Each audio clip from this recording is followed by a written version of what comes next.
sa pinapasulyap-sulyap, napapapansin sa'yo. Umabot sa palitan ng mga mensahe, kinikilig ako.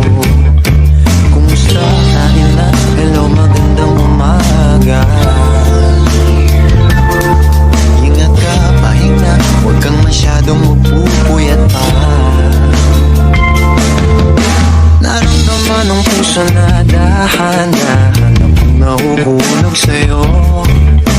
Sa kada araw natin na pag-uusap, meron nang namumuo.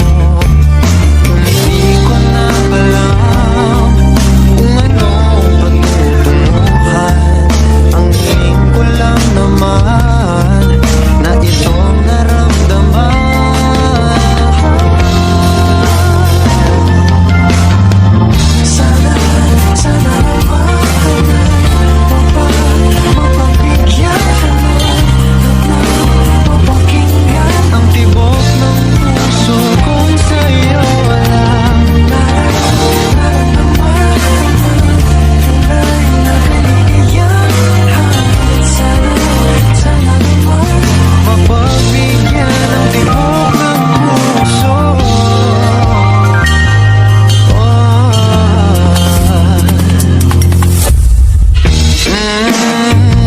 Biglang katahimikan, wala namang matandaan na nasabi baka sakaling ika'y aking nasaktan.